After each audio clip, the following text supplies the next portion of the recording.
প্রিয় ভাইরা, আমরা 2018 সাল থেকে বাংলাদেশ জাতীয় পার্টি বিজেপি একটি সাংগঠনিক শক্তি অর্জনের জন্য পার্থভাই যখন নির্দেশ দেয়, আমরা মাঠ পর্যায়ে কাঁধে কাঁধ মিলিয়ে সেই সংগঠনকে সুসংগঠিত একটি শক্তিশালী রাজনৈতিক দলে পরিণত করার জন্য চেষ্টা করে যাচ্ছি।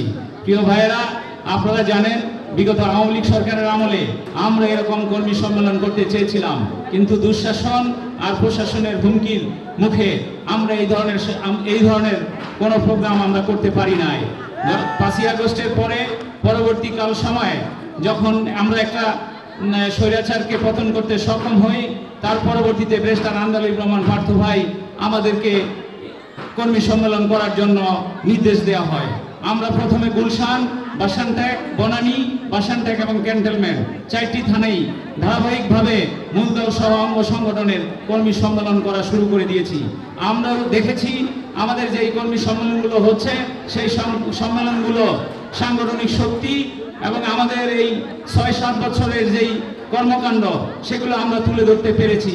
আমরা মনে করি যদি কাঁধে কাঁধ মিলিয়ে আমরা বাংলাদেশ জাতীয় পার্টিকে সুসংগঠিত করার লক্ষ্যে এইভাবে যদি কাজ করে যেতে পারি, তাহলে বাংলাদেশ জাতীয় পার্টি বিজেপি একদিন এই দেশের মাটিতে মাথা উঁচু করে দাঁড়াতে পারবে, শক্তিশালী একটি রাজনৈতিক দল হিসাবে প্রতিষ্ঠিত হবে।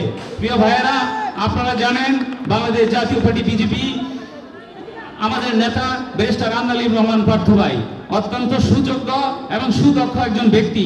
ইতিমধ্যে তার বিভিন্ন বক্তৃতা আমরা television, talk show, mobile, Facebook এবং জাতীয় সংসদে আমরা শুনেছি।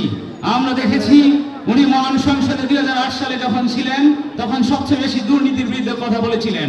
আমাদের দেশের সবচেয়ে বড় সমস্যা এদেশের দুর্নীতি। আমরা মনে করি ব্যারিস্টার আন্দালিব রহমান পার্থ ভাইয়ের মতো সুযোগ্য ব্যক্তিদেরকে যদি আগামীতে ভোট দিয়ে নির্বাচিত করে ওই মহান সংসদে পাঠাতে পারি, তাহলে এদেশ থেকে যদি দুর্নীতি বিতাড়িত করতে পারি, তাহলে আমরা যে সোনার বাংলা চেয়েছিলাম সেই সোনার বাংলা প্রতিষ্ঠা করা সম্ভব হবে বলে আমি মনে করি।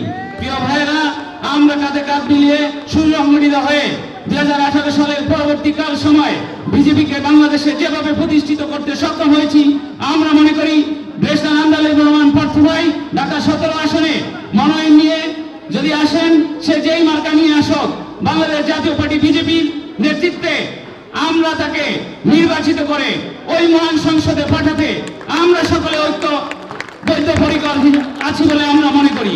তাই আপনাদের সকলের কাছে অনুরোধ থাকবে, আগামীতে পার্থ ভাইয়ের যেই ডাক আসবে সেই ডাকে সাড়া দিয়ে রাজপথে ছুটে আসার জন্য বিশেষভাবে অনুরোধ জানাচ্ছি। সবাইকে ধন্যবাদ, আন্তরিক এবং শুভেচ্ছা জানিয়ে আমার বক্তৃতা আমি এখানে শেষ করছি। আল্লাহ হাফেজ।